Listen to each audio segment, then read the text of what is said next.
Om Namo Bhagavate Vasudevaya. Om Namo Bhagavate Vasudevaya.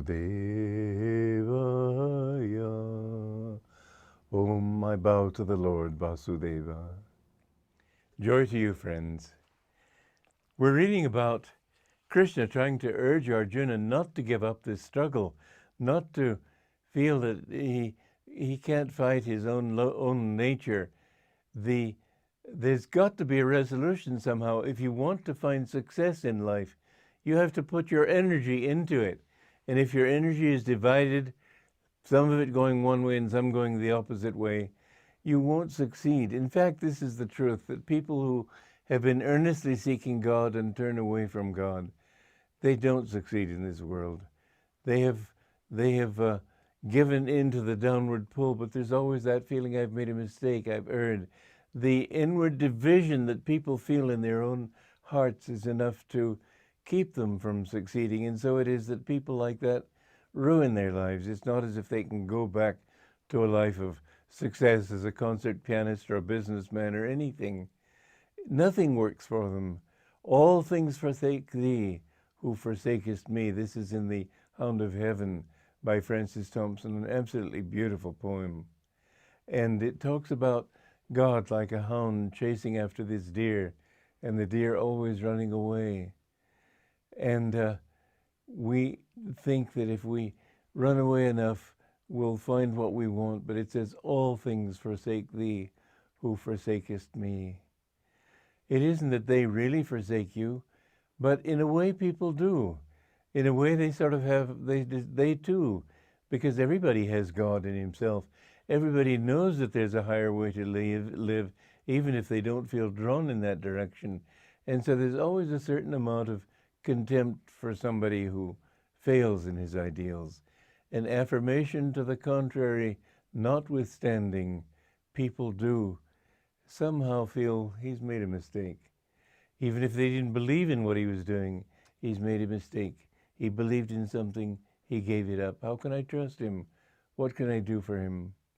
And so you will find that in the giving up of your energy in any way, that energy which was committed, you can't turn it around. This was the great mistake that Freud made in thinking that if you go down in the lower direction toward your lower instincts, then you will finally get it together and you'll have peace of mind. You'll never get peace of mind. There is always that understanding inside that I am something more. You can fall very low if you want to keep living in a worldly way. Master said you can fall as low as the level of a germ. Terrible, because even in that fall, there's always that feeling, I've left something worthwhile. I'm more than this. What am I doing in this body? When you read about animals with extraordinary abilities, intelligence and so on, it seems quite probable that those were human beings who fell and have to rise again. Usually, as I've said before, if you do fall, it's only for one incarnation and then you come back. It's only if you go on repeatedly, and the satanic element in this world is a reality, and don't overlook it.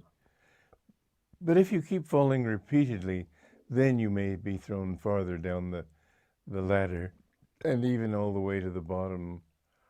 But remember, there is this constant pull inside toward higher truths. You may fight it, you may ignore it, you may say, I don't want to live that way. I want to steal people from people, I want to rob people, I want to get power and fame or ignominy, whichever.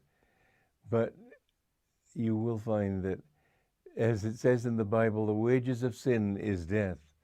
But the death in this case is the death of happiness in yourself. No other death is involved. Plenty of murderers even die peacefully in their beds. But there's always something. If you kill somebody else, you kill something much greater in yourself. You can't get away from yourself. So you might as well learn to live with yourself. And to live with yourself means to understand that you have these different conflicting energies. learn to direct all of those energies in a good way. Now, I was reading recently the life of Michelangelo Buonarroti, the great Italian sculptor and artist painter. And one time he did a sculpture of a beautiful Pietà, and he overheard somebody saying that, oh, somebody else did that. And he was so angry, he went in at night and defaced the statue by carving his own name on that statue. This kind of egotism is very common among great geniuses or people of great ability, and you may think that therefore to become successful in this world I have to be an egotist. No, he was about the top of his profession, but if you look at what he did, it's not necessarily always inspiring.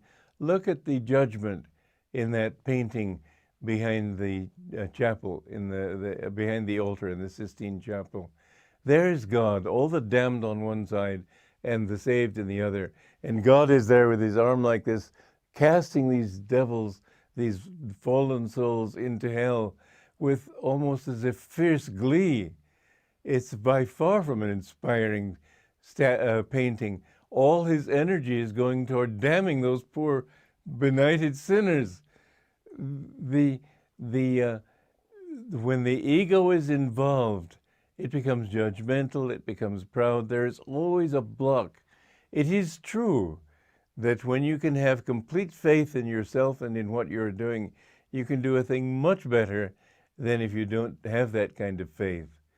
But if you can have a faith that, yes, you can do it, but you're not doing it, he can do it, and there's nothing that he cannot do through you, that's a much higher kind of faith. And the kind of art, if you're an artist, that you will produce uplifting things, which much of his work was not.